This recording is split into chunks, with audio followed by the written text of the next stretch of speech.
పోలీసులు ఎందుకు టార్గెట్ చేశారు? పోలీసులు ఏం చెప్తున్నారంటే సీని విఆర్ పంపించారు, ఇంకోటేమో అతని మీద కేసులు ఎక్కువ ఉన్నాయి కాబట్టి ఏజీకి చెప్తారు.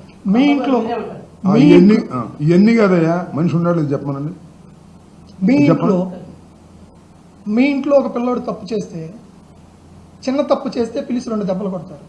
పెద్ద తప్పు చేస్తే, చెయ్యరాని తప్పు చేస్తే ఏం చేస్తారు? తీసుకెళ్లి విఆర్లో వేస్తారా? సస్పెండ్ చేస్తారు. స్టేషన్ మొత్తాన్ని సస్పెండ్ చేసి 302 కేసు కట్టి వాళ్ళ కూడా సబ్ జైల్లో పెడతారు.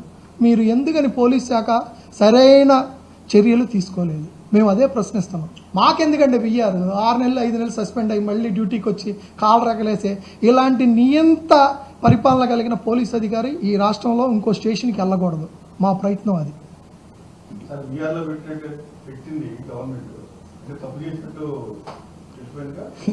అంటే ఇప్పుడైతే కోర్టు వారు 29వ తారీఖు లోపల ఆయన్ని పట్టుకొచ్చి ప్రొడ్యూస్ చేయమన్నారు.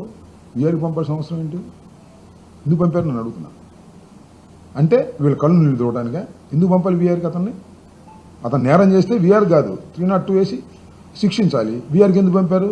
సన్నాయి నొక్కుళ్ళ స్ట్రాటజీనా, పోలీస్ స్ట్రాటజీనా, హోమ్ స్ట్రాటజీనా? వీఆర్కి ఎందుకు పంపాలి? వీఆర్కి ఎందుకు పంపాలంటున్నా?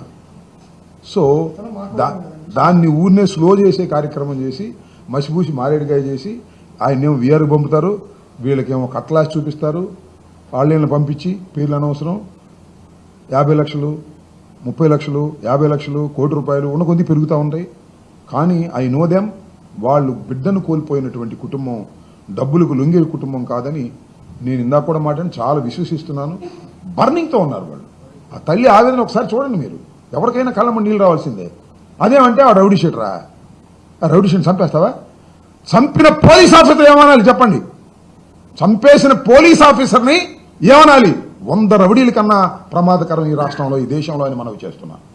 కిరాతకంగా చంపేస్తారండి, గోళ్లు పీగుతారు, కొడతారు. సరే ఓకే, అంతవరకు ఉందాం. మనిషిని ఎత్తేయటం ఏంటండి? ఎత్తేసారు, పూరి చేయటం ఏంటండి? ఏమనాలి? విండి ఆ పోలీస్ ఆఫీసర్ని ఏమనాలి? రౌడీల కన్నా పెద్ద ఘోరమైన క్రూరుడు కదా అతను మీరు రక్షిస్తారా? ఈ ప్రభుత్వం ఏమండి? పవన్ కళ్యాణ్ గారు అతను రక్షిస్తారా? ఏమండి చంద్రబాబు నాయుడు గారు ఆయన రక్షిస్తారా? ఏమండి హోంమంత్రి గారు ఆయన రక్షిస్తారా? చెప్పండి, మాకేం అభ్యంతరం లేదు, రక్షించండి. ఎక్కడ పోతుంది సమాజం? చాలా తప్పు చేస్తున్నారు. ఈ విషయంలో సరైన యాక్షన్, సిబిఐ ఎంక్వైరీ జరగకపోతే మాత్రం చూస్తూ సహిస్తూ ఒక మానవతావాదులుగా మేము ఉండలేమని కూడా ఈ సందర్భంగా నేను చెప్పదలుచుకున్నా. ఆ కుటుంబానికి అన్ని రకాలుగా మా వైపు నుంచి సహకారం ఉంటుంది.